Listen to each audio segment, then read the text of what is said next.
Assalamualaikum warahmatullahi wabarakatuh. Alhamdulillah, syukurillah teman-teman semua, kita bisa berjumpa lagi dalam mata kuliah perdagangan internasional. Pada kesempatan kali ini kita akan membahas tentang sistem pembayaran dalam ekspor impor yang kemarin kita sudah masuk pada kendala-kendala yang dialami dalam proses ekspor impor. Nah, teman-teman semua, sebelum kita masuk ke sistem pembayaran, kita review dulu pertemuan kemarin. Ya. Jadi pertemuan kemarin kita membahas tentang kendala-kendala dalam ekspor impor. Seperti screen yang sudah saya share ya, semoga kelihatan ya. Teman-teman bisa melihat di situ. Ini adalah ikhtisar proses berjalannya perdagangan internasional. Untuk bisa terjadi transaksi antara kedua belah pihak, yaitu eksportir dan importir, tentu diawali dari adanya keinginan ya untuk melaksanakan hubungan perdagangan. Nah, keinginan melaksanakan hubungan perdagangan ini banyak dipengaruhi oleh faktor internal masing-masing negara ya. Karena bagaimanapun seorang trader atau pengusaha atau pedagang ya, dia itu sebenarnya mewakili kondisi suatu negara ya, keberadaan barang suatu negara. Bagi suatu eksportir, seorang eksportir berarti dia itu melihat adanya peluang sumber daya yang berlimpah di negaranya ya. Kemudian di sisi lain importir melihat ada kurangnya suatu barang ya untuk memenuhi kebutuhan masyarakat di negaranya, sehingga ada keinginan untuk melaksanakan hubungan perdagangan. Nah, kemudian dari masing-masing keinginan ya, baik eksportir maupun importir, karena masing-masing berada di negaranya sendiri-sendiri, yang mana bahwa suatu negara itu memiliki hukum aturan yang mengikat atas warga negaranya, sehingga terjadi benturan kepentingan antara importir dan eksportir. Ya, benturan kepentingan inilah ya, seperti yang kita jelaskan kemarin, akhirnya ya ini terwejawantahkan ya dalam berbagai bentuk, seperti misalnya eksportir ya inginnya tidak mau menanggung resiko, jadi dia tidak mau mengirim barang terlebih dahulu. Eksportir maunya itu mendapatkan uang terlebih dahulu, baru kemudian dia mengirim barang.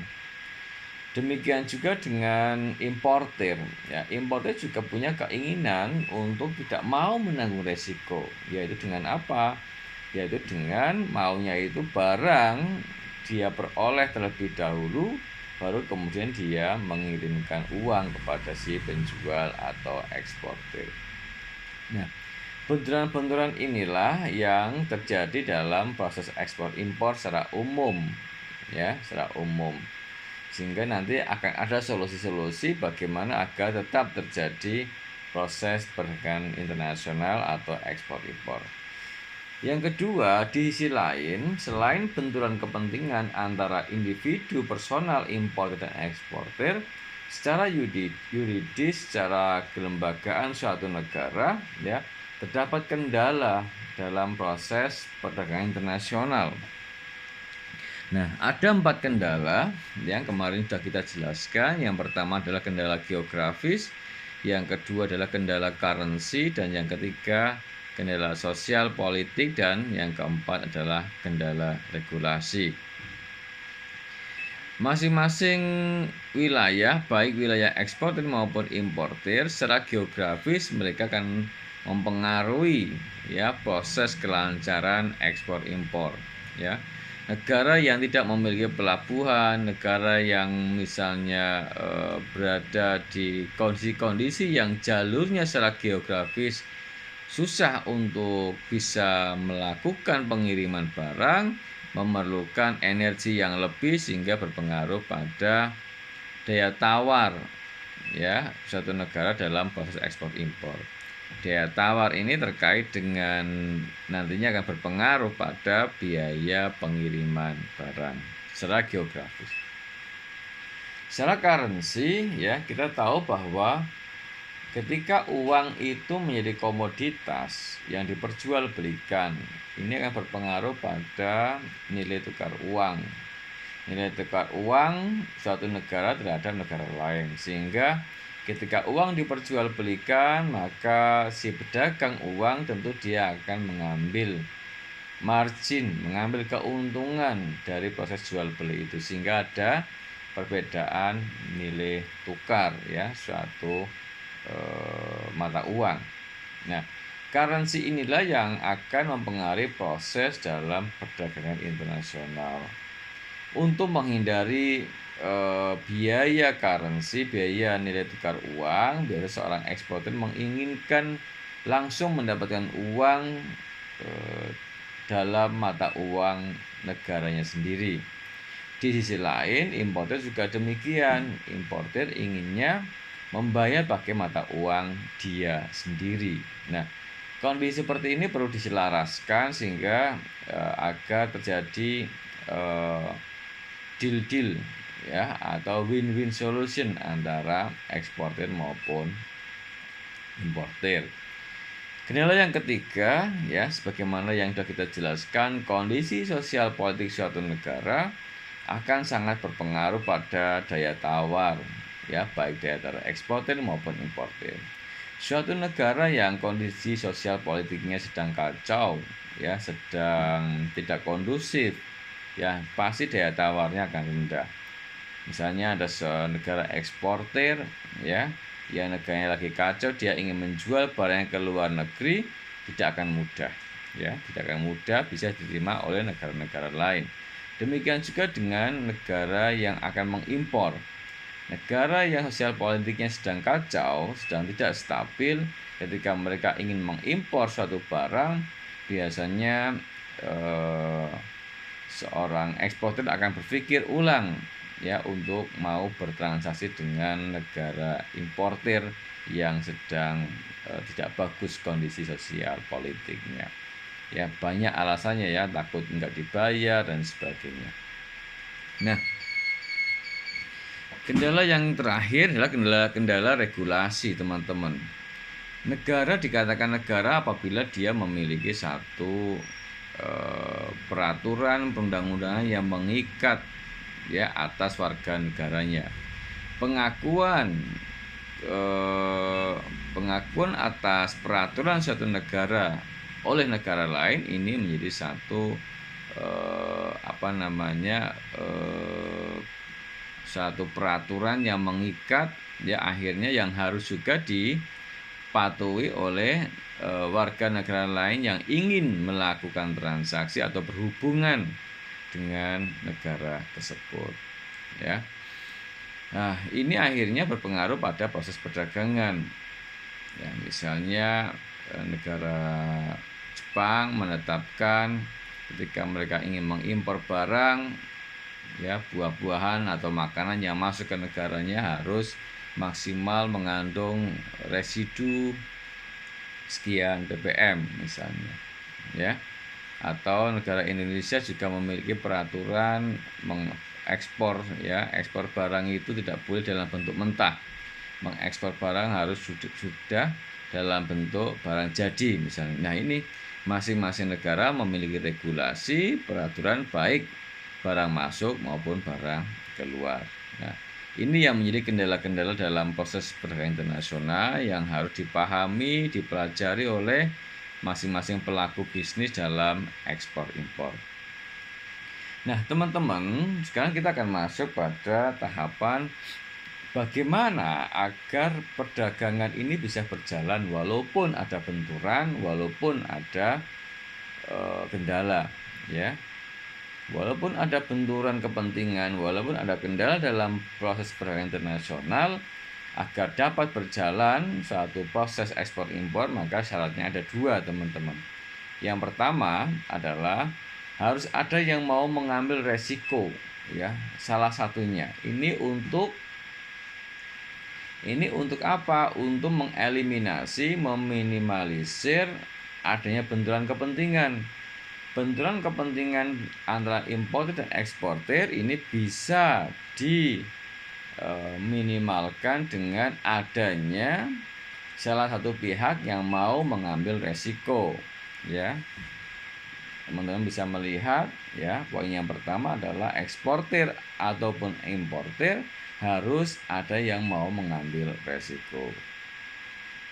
Mengambil resiko itu bagaimana? Misalnya salah satu itu ada yang mengalah. Kalau eksportir yang mengalah, berarti dia harus mau mengirim barang terlebih dahulu. Kalau yang mengalah adalah importir, maka dia harus mau membayar terlebih dahulu. Nah, gitu. Yang kedua, adalah diperlukan keberadaan mediator. Ya. Kalau salah dua, ya, baik eksportir maupun importir, tidak ada yang mau mengalah, agar tetap terjadi perdagangan, maka ya harus ada mediator yang menengahi, ya, untuk meminimalisir benturan kepentingan maupun kendala-kendala dalam proses ekspor impor tersebut, ya. Jadi ini teman-teman, ya, rangkuman resum dari dua pertemuan sebelumnya. Nah, sekarang kita masuk bagaimana syarat yang pertama ketika eksportir dan importir itu harus ada yang mengambil resiko. Sekarang kita lihat ini. Syarat pertama agar perdagangan internasional berlangsung, ya, yaitu eksportir atau importir harus mengambil resiko, ya. Hal ini bisa terjadi kalau disepakatinya sistem transaksi langsung, ya, sistem transaksi langsung antara eksportir dan importir melakukan sistem transaksi langsung, tidak ada mediasi atau mediator dalam proses jual beli itu. Ketika dilakukan transaksi langsung, maka ada dua kemungkinan. Siapa yang mau mengambil resiko? Eksportir atau importir? Kalau yang mengambil resiko adalah eksportir, maka sistem pembayarannya namanya open account. Tapi kalau yang mengambil resiko adalah importir, maka sistem pembayarannya adalah advance payment. Ya.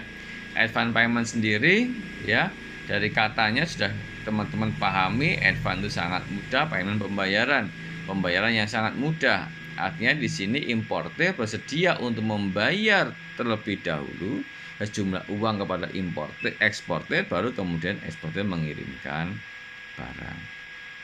Nah, ini syarat yang pertama. Tetapi kalau seandainya kedua-duanya tidak mau mengalah, agar tetap terjadi transaksi, maka apa yang harus dilakukan? Yang dilakukan adalah dengan menggunakan mediator, ya, mediator.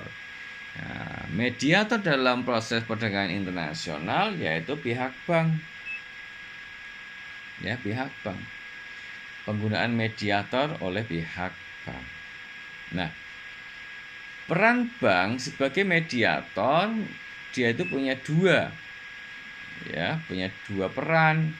Yang pertama, dia berperan hanya membantu proses administrasi, atau dalam istilah di perdagangan internasional namanya proses collection.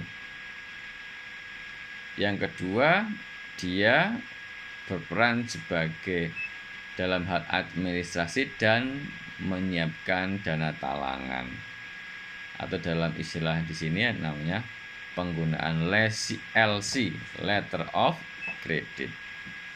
Oke, teman-teman, bisa dipahami ya.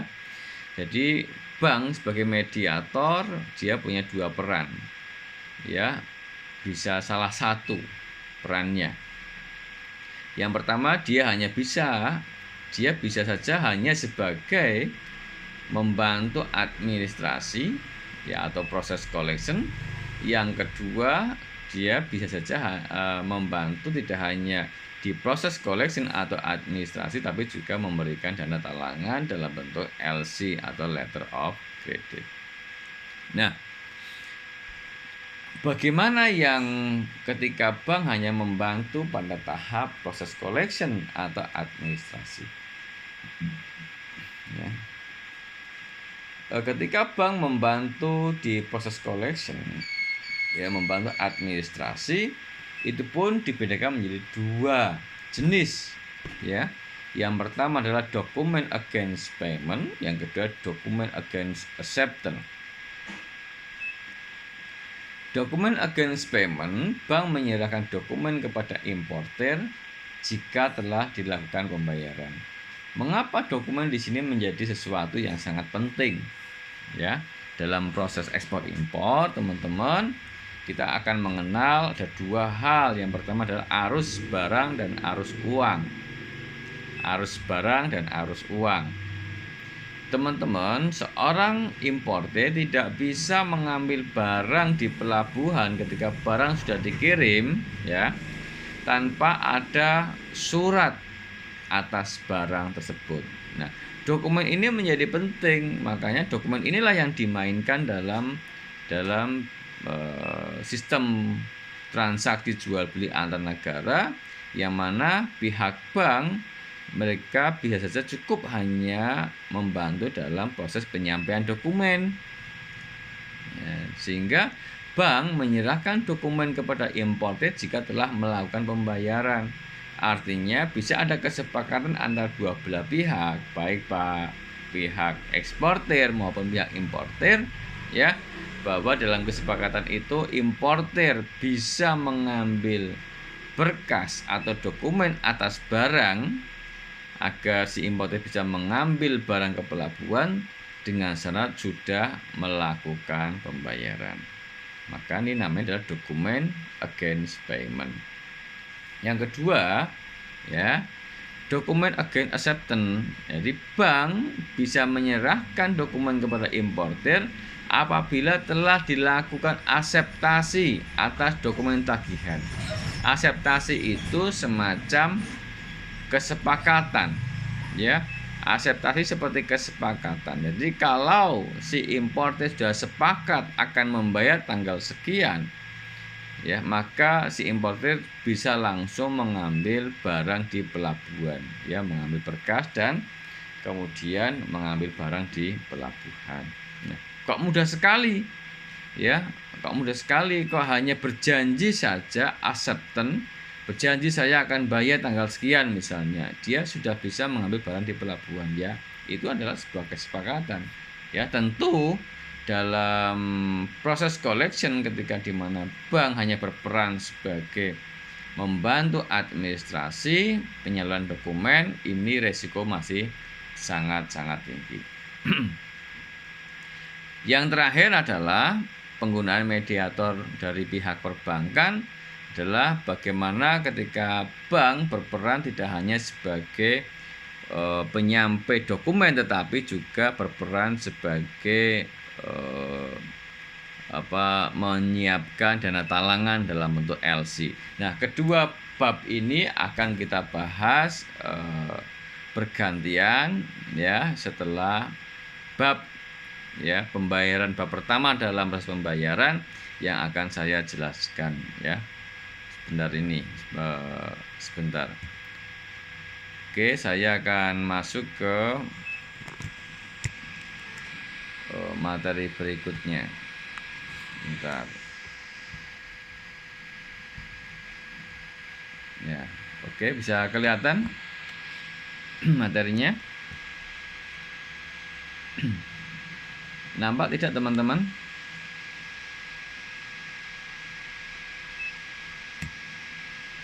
Lihat ya. Oke, bentar, saya share screen ulang.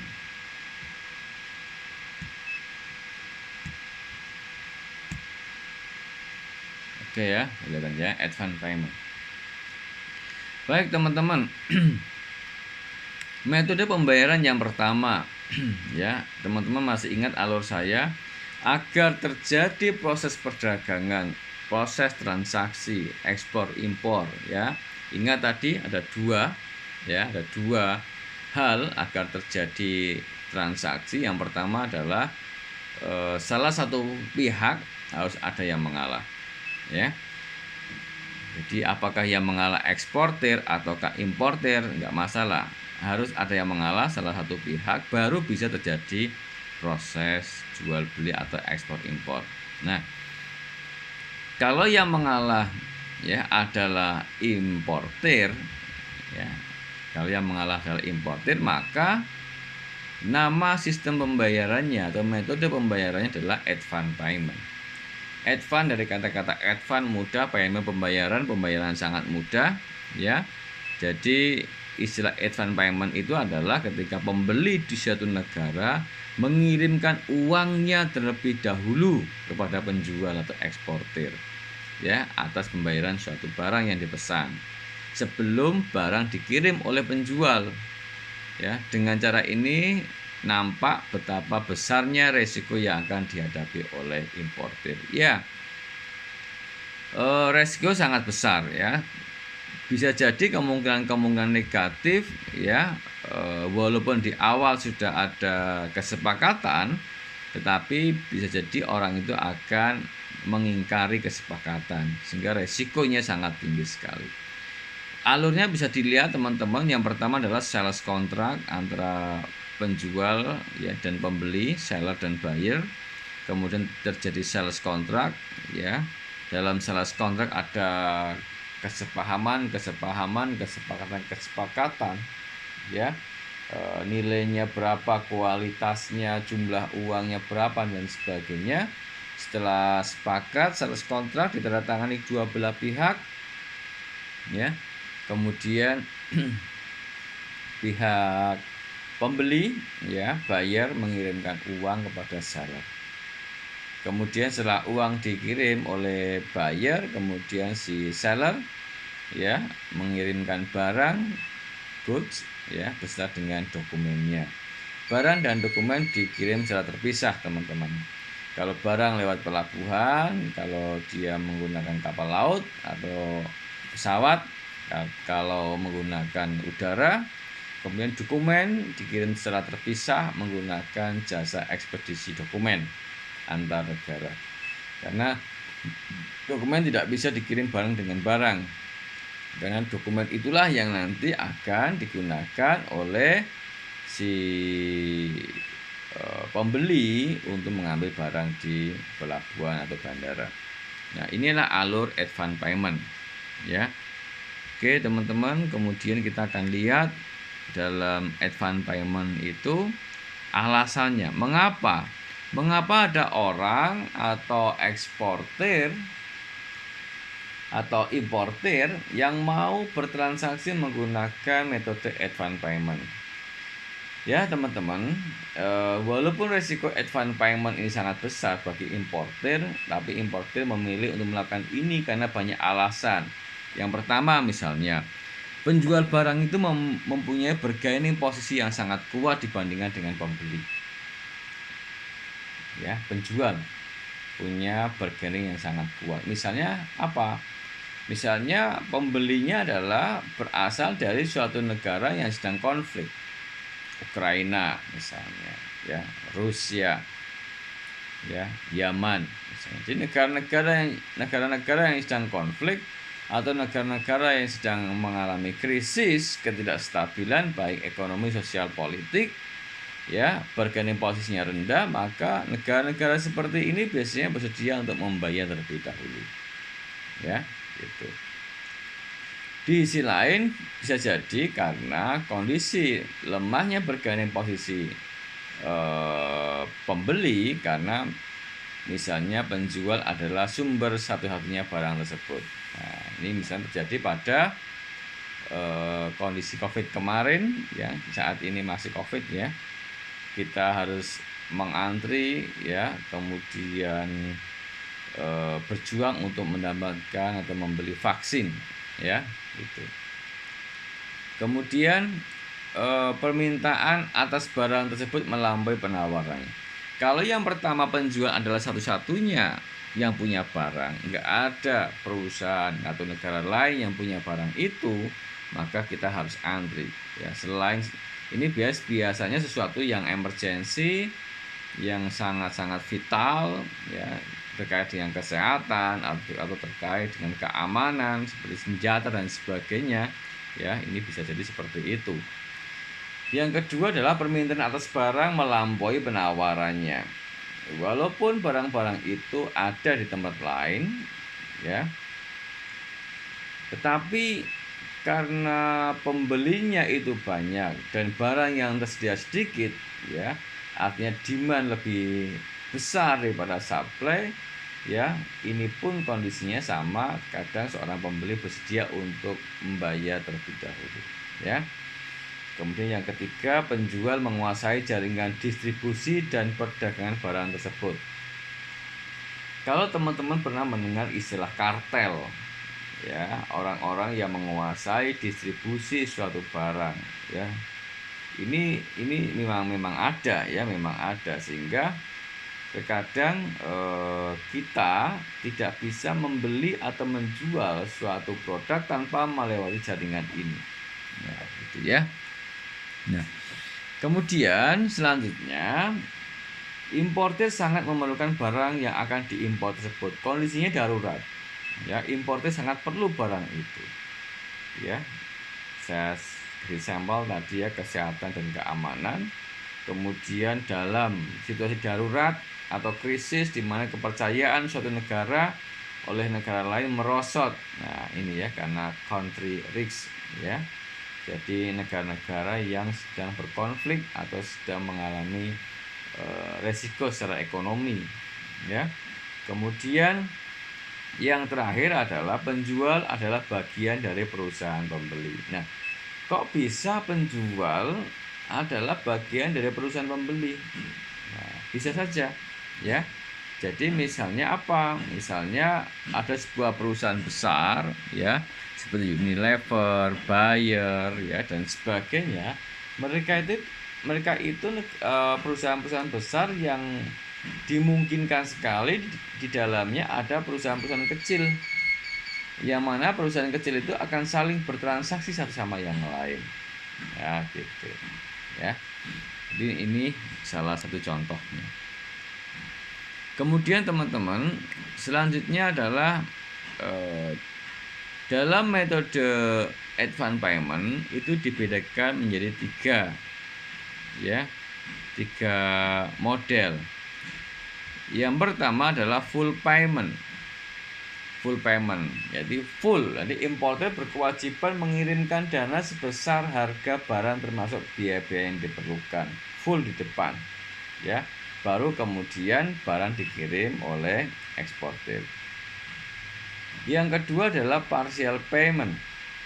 Partial payment artinya, ya, importer berkewajiban mengirimkan dana secara sebagian. Ini memang sudah disepakati dari awal, ya, sebagian.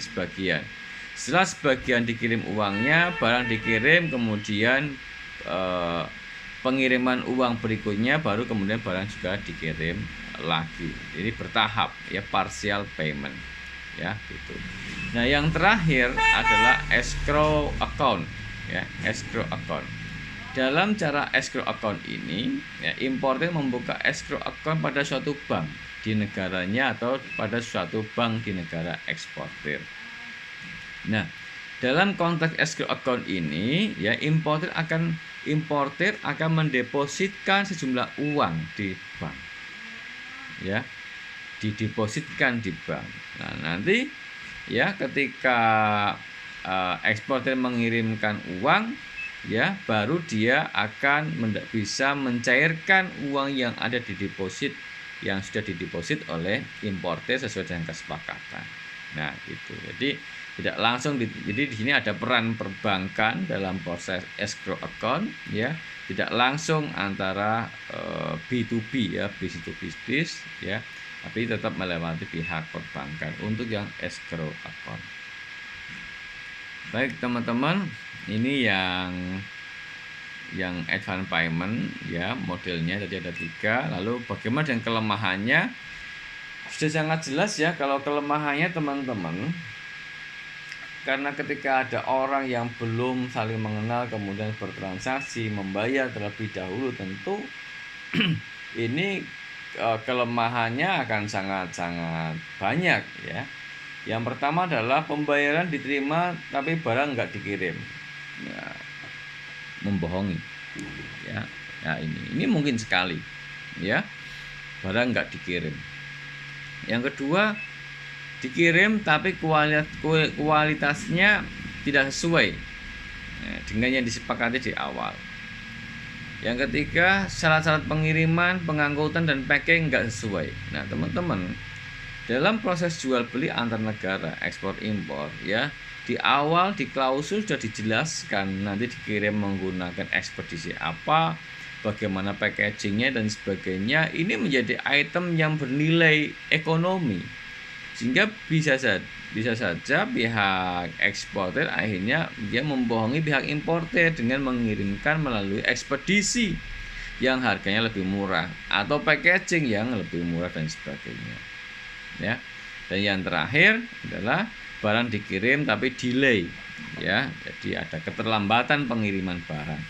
Nah kondisi-kondisi inilah yang sangat dimungkinkan sekali dalam proses ekspor impor menggunakan advance payment, di mana importer membayar terlebih dahulu, sehingga resiko-resiko dalam proses transaksi ini seperti yang tadi sudah kita jelaskan, ini sangat mungkin terjadi ya.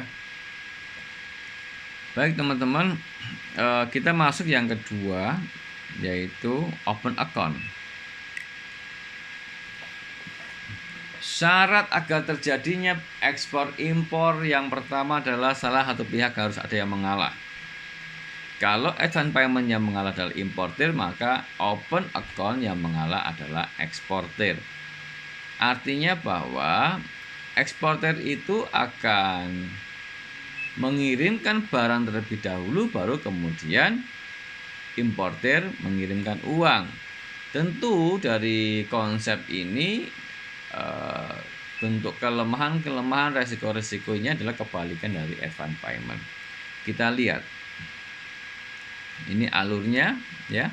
Yang pertama adalah terjadi sales kontrak, kesepakatan antara kedua belah pihak ya, di mana seller penjual dengan pembeli melakukan sales kontrak, kemudian penjual ya, dia akan mengirimkan barang terlebih dahulu, goods, barang melalui shipping company dikirim dulu, kemudian setelah barang dikirim pihak buyer ya, ini pihak seller penjual tidak hanya mengirimkan barang tapi juga mengirimkan dokumen.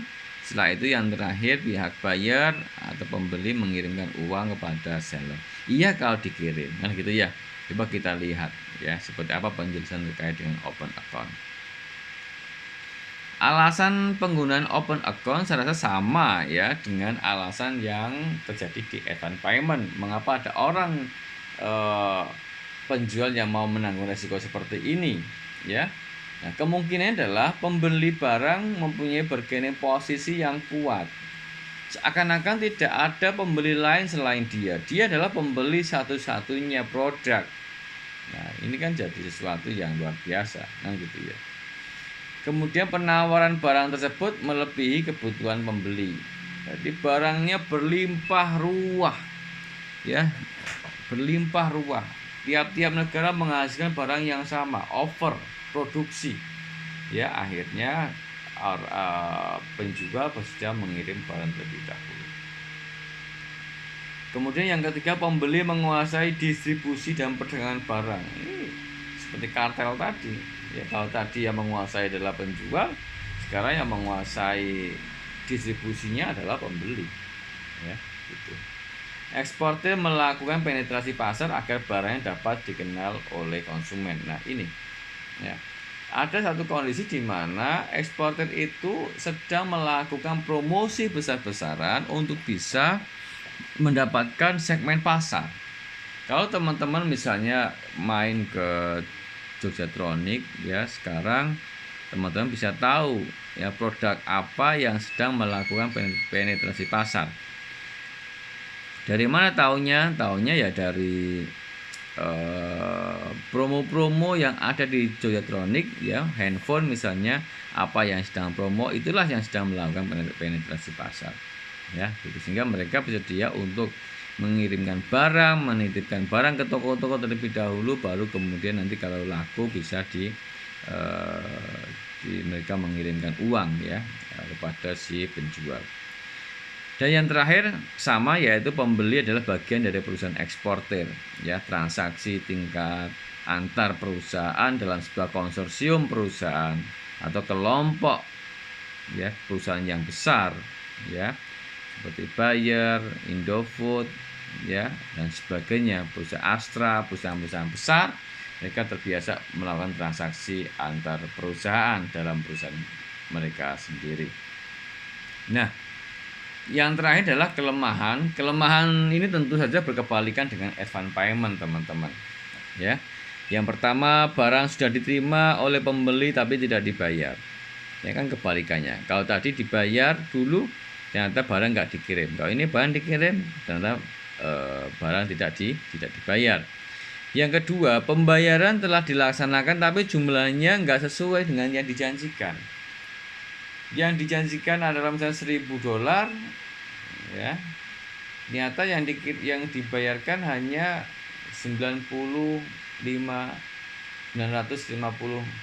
misalnya, dengan berbagai alasan lah, kena pajak ini, kena ini. Nah, dia dengan sepihak mengurangi jumlah pembayaran. Pembayaran dilakukan bertahap. Nah, ini juga bisa terjadi dengan berbagai alasan, misalnya belum laku barang dan sebagainya. Mereka akhirnya membayar secara bertahap. Ya, yang paling parah yang 4 ini juga ya, penundaan pembayaran. Ya, ditunda ya. Nah, kadang-kadang kita sebagai penjual ya mau melakukan negosiasi ke perusahaan sana dan sebagainya, tentu memakan energi, menggunakan biaya yang tidak murah, sehingga terkadang kondisi seperti ini sangat jarang terjadi ya. Sangat jarang perusahaan yang belum saling kenal melakukan transaksi baik metode advance payment maupun open account. Baik teman-teman, itu ya perkuliahan kita pada pagi hari ini. Sampai dengan di sini saja dulu. Kita akan teruskan pertemuannya pada besok ya. Insya Allah kita akan masuk ke materi letter of credit. Baik teman-teman, kita tutup bersama ya dengan membaca hamdalah bersama-sama. Alhamdulillahirabbil alamin. Assalamualaikum warahmatullahi